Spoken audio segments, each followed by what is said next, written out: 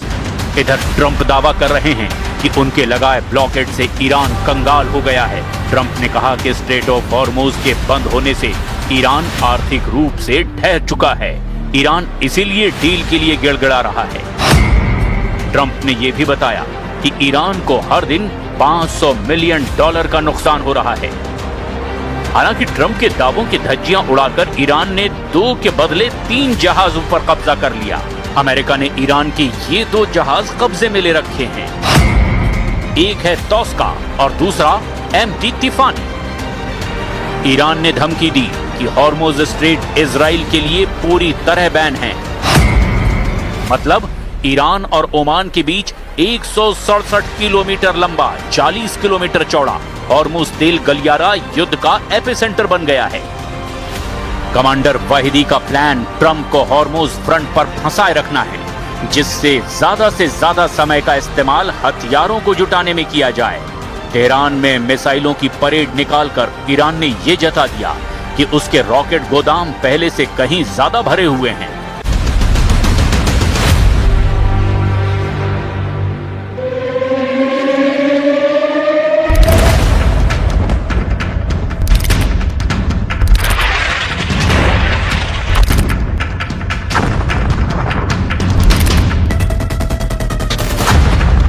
जंग नहीं रुकेगी।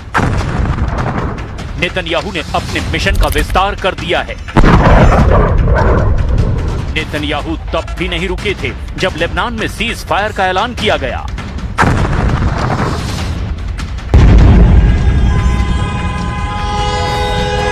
अब वो ईरान के खिलाफ भी सबसे बड़ी जंग की तैयारी कर रहे हैं। לציר האיראני. עוד לא סיימנו את המלאכה, אבל העולם כבר מכיר. नेतन्याहू की चाल ढाल सब बदल गई है। वो जश्न के कार्यक्रम में भी बुलेट प्रूफ जैकेट पहनकर पहुंच रहे हैं। ये नेतन्याहू के अंदर का डर है या युद्ध का नया संकल्प? लेबनान की जमीन आग से धधक रही है। हिजबुल्ला के सैकड़ों लड़ाके मारे जा रहे हैं और साउथ लेबनान में इजराइल ने बफर जोन बना दिया है। 40 दिन बाद ट्रंप महायुद्ध और सीज फायर के बीच उलझे हुए हैं, लेकिन नेतन्याहू का इरादा एकदम क्लियर है। कामयाबी लेकिन अब भी कोसों दूर है।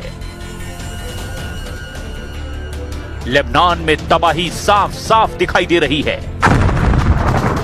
गाजा में साइलेंट ऑपरेशन ऑन है। तुर्की नया टारगेट बन गया है। हॉर्मुज़ जंग के बीच सबसे बड़ी पहेली बन गई है। लेकिन इस जंग में चीन अमेरिका की सबसे बड़ी चुनौती बना हुआ है।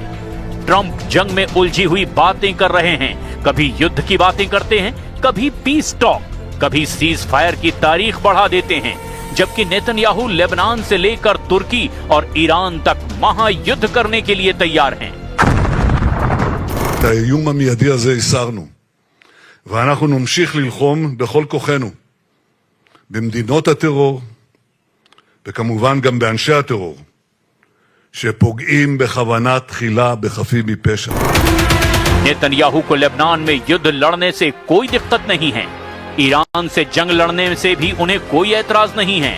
वो चिल्ला चिल्ला कर कह रहे हैं, हमने तो ईरान से परमाणु खतरे को भी पूरी तरह से खत्म कर दिया है। तो क्या वो 3 मोर्चे पर बिना रोक टोक के सबसे बड़ा युद्ध करना चाहते हैं?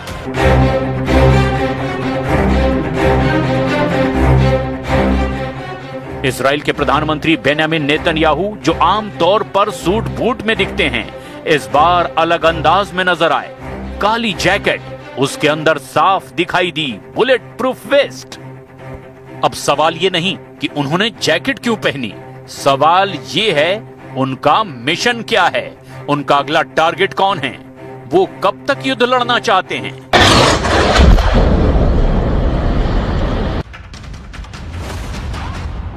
नेतन्याहू जंग करने पर आमादा हैं, लेकिन ट्रंप युद्ध में पॉज चाहते हैं। उन्होंने ईरान के साथ डील करने के लिए सीज फायर तक की तारीख बढ़ा दी है। ऐसे में ट्रंप के सीज फायर वाले दावे के बाद हॉर्मुज़ में तनाव भी चरम पर है। ईरान की नौसेना ने नाकेबंदी पार करने वाले 3 जहाजों पर हमला कर दिया, जबकि इजराइल से संबंध रखने वाले 2 जहाजों को जब्त कर लिया। IRGC ने इन जहाजों पर नियमों का पालन न करने का आरोप लगाया और बयान जारी किया। ये जहाज बिना अनुमति के काम कर रहे थे, नेविगेशन सिस्टम के साथ छेड़छाड़ करके समुद्री सुरक्षा को खतरे में डाल रहे थे।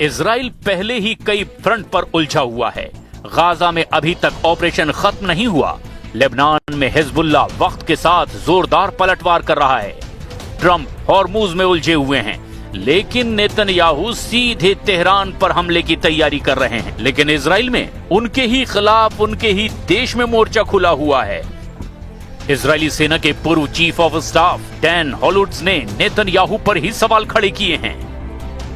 उन्होंने इजराइल को हाईजैक कर लिया है, सरकार के रिसोर्स को अपनी पर्सनल प्रॉपर्टी समझते हैं और ईरान के खिलाफ युद्ध में नाकाम रहे हैं। डैन हॉलुट्स का यह बयान बताता है कि नेतन्याहू के खिलाफ सिस्टम के अंदर से ही बगावत की आग जलनी शुरू हो चुकी है। इजराइल की राजनीति पहले ही सड़कों पर बटी हुई है। एक तरफ नेतन्याहू समर्थक, दूसरी तरफ युद्ध से थकी जनता। तेल अवीव की सड़कों पर प्रदर्शन करने वाले परिवार पूछ रहे हैं, ये जंग कब खत्म होगी? क्या इजराइल में पैदा होने वाला हर बच्चा सिर्फ युद्ध करेगा? और इजराइल के अंदर से उठते इन सवालों में नेतन्याहू खुद घिरे हुए दिखाई दे रहे हैं और बार बार कह रहे हैं कि अभी तो बहुत कुछ करना बाकी है।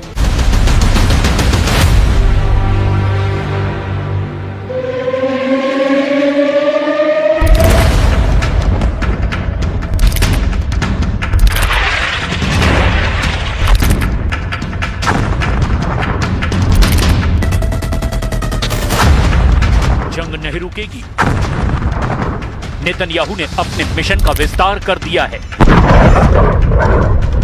नेतन्याहू तब भी नहीं रुके थे जब लेबनान में सीज फायर का ऐलान किया गया।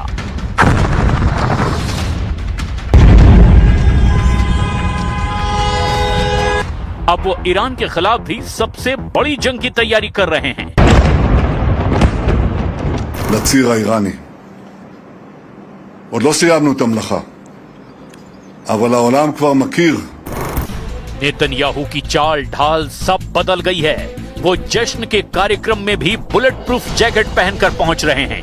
ये नेतन्याहू के अंदर का डर है या युद्ध का नया संकल्प? लेबनान की जमीन आग से धधक रही है। हिजबुल्ला के सैकड़ों लड़ाके मारे जा रहे हैं और साउथ लेबनान में इजराइल ने बफर जोन बना दिया है। 40 दिन बाद ट्रंप महायुद्ध और सीज फायर के बीच उलझे हुए हैं, लेकिन नेतन्याहू का इरादा एकदम क्लियर है। कामयाबी लेकिन अब भी कोसों दूर है। लेबनान में तबाही साफ साफ दिखाई दे रही है। गाजा में साइलेंट ऑपरेशन ऑन है। तुर्की नया टारगेट बन गया है। हॉर्मुज़ जंग के बीच सबसे बड़ी पहेली बन गई है। लेकिन इस जंग में चीन अमेरिका की सबसे बड़ी चुनौती बना हुआ है। ट्रंप जंग में उलझी हुई बातें कर रहे हैं। कभी युद्ध की बातें करते हैं, कभी पीस टॉक, कभी सीज फायर की तारीख बढ़ा देते हैं, जबकि नेतन्याहू लेबनान से लेकर तुर्की और ईरान तक महायुद्ध करने के लिए तैयार हैं।